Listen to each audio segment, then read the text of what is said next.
Pandian stores சீரியலை விட்டு விலக முடிவு பண்ணியிருக்கிறதா மீனா கதாபாத்திரம் நடிக்கக்கூடிய ஹேமா அவங்க ஒரு விஷயத்த சொல்லி ஒரு அதிர்ச்சி ஏற்படுத்தியிருக்காங்க.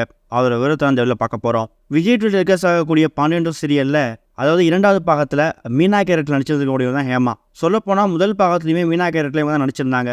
இந்த நிலைமையில தான் இவங்க சீரியலை விட்டு விலக நினைச்சா அப்படின்னு சொல்லி ஒரு அதிர்ச்சியை ஏற்படுத்தியிருக்காங்க. பொதுவாக ஒரு சில சீரியல்கள் மக்கள் கிட்ட நல்ல வரவேற்பை வாங்கிட்டு வரும். அதனாலேயே அந்த சீரியல்கள் ரொம்ப நாட்கள் ஓடும். அந்த சீரியல் லிஸ்ட்டில் முதலிடத்தை பிடிச்சிக்கக்கூடியது கட்டாயம் பாண்டியன் ஸ்டோர் தான்.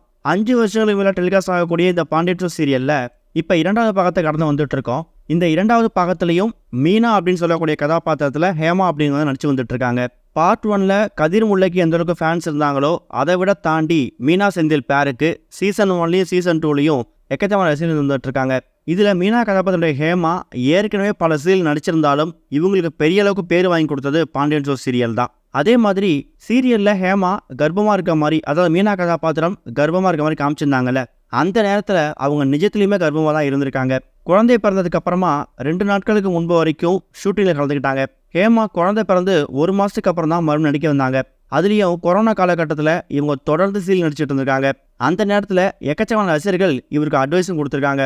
இந்த நிலையில் இப்போ பேட்டி ஒன்றில் கலந்துக்கிட்ட ஹேமா அவங்க பாண்டியன் ஸ்டோர் சீரியல்லேருந்து விலக நினைச்சேன் அப்படிங்கிற மாதிரியும் அதுக்கான காரணம் என்ன அப்படிங்கிற பற்றியும் பேசியிருக்காங்க. அதாவது முதல் பாகத்தில் நடிச்சுக்கிட்டு இருக்கும்போது தான் நான் கர்ப்பமாக இருந்தேன். அந்த நேரத்தில் டெலிவரிக்கு போனேன். டெலிவரிக்கு 2 நாட்களுக்கு முன்னாடி வரைக்கும் நான் சீரியல் நடிச்சிட்டு இருந்தேன். ஆனால் குழந்தை பிறந்ததுக்கு அப்புறமா நடிக்க வேணான்னு முடிவெடுத்தேன். அதுக்கு காரணம், நான் நடிக்க போயிட்டா என்னோட மகன் என்னை மறந்துடுவான்னு நான் பயந்தேன். ஒரு குற்ற உணர்ச்சி ஏற்பட்டுச்சு. ஆனால் வீட்டில் இருக்கக்கூடியவங்க அதெல்லாம் அவன் உன்னை மறக்க மாட்டான், நாங்கள் இருக்கோம், உனக்கும் உன் மகனுக்கும் நாங்கள் பக்கத்துலேருந்து பார்த்துக்குறோம், அதனால உன் பையனை நாங்கள் பார்த்துக்குறோம், நீ தைரியமாக போயிட்டு வான்னு சொன்னாங்க.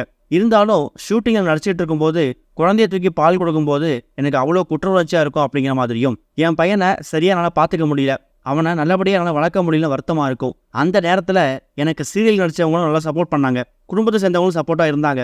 அதனால தான் என்னால் அந்த சீரியலில் தொடர்ந்து நடிக்க முடிஞ்சுது. 1.5 மாதம் கழித்து நான் அந்த சீரியல் நடிக்க வந்தேன். அப்போ கூட எதுவும் சொல்லாமல் என்னோட காட்சிகளை ரொம்ப எளிமையாக வச்சுருந்தாங்க. அதனால தான் என்னால் தொடர்ந்து சீரியல் நடிக்க முடிஞ்சுது. அதே மாதிரி 2வது பாகத்துலையும் நீங்கள் தான் நடிக்கணும்னு சொன்னதுக்கு அப்புறமா என்னால் மறுப்பு சொல்ல முடியல. ஒருவேளை இவங்களும் எனக்கு சப்போர்ட் பண்ணாமல் இன்னொரு பக்கம் எனக்கு கொஞ்சம் குற்ற உணர்ச்சி அதிகமாக இருந்து, அதே மாதிரி என்னோட பேரண்ட்ஸ் உன் குழந்தைய எங்களால் பார்த்துக்க முடியாது, நீ தான் பார்த்துக்கணும், தயவுசெய்து நடிப்பெல்லாம் விட்டுரு அப்படின்னு சொல்லியிருந்தாங்கன்னா இன்னொரு ஹேமா அந்த மீனா அப்படிங்கிற கதாபாத்திரத்தை மறந்து வீட்டில் இருக்கக்கூடிய ஒரு சாதாரண பெண்ணாக தான் இருந்திருப்பேன். ஏதோ ஒரு இடத்துல நான் அம்மாவாக இருந்து சந்தோஷப்பட்டிருப்பேனே தவிர உங்களை நான் மீனாவாக என்டர்டைன் பண்ணியிருக்க முடியாது அப்படிங்கிற மாதிரியும், இதுக்கு சப்போர்ட் பண்ண பாண்டியன் ஸ்டோர் சீரியலுக்கும் என்னோட குடும்பத்தாருக்கும் ரொம்ப ரொம்ப நன்றி, நான் விலக நினச்சது ஒரு தப்பான எண்ணம் தான் அப்படிங்கிற மாதிரி அவங்கள ரிலைஸ் பண்ணியிருக்காங்க. இது வரைக்கும் கனெக்டிங் டிவிக்கு சப்ஸ்கிரைப் பண்ணனா மறக்காமல் சப்ஸ்கிரைப் பண்ணிக்கங்க. உடனடி அப்டேட்ஸ் பெறுவதற்கு நோட்டிஃபிகேஷன் பெல்லையும் கிளிக் பண்ணிக்கங்க.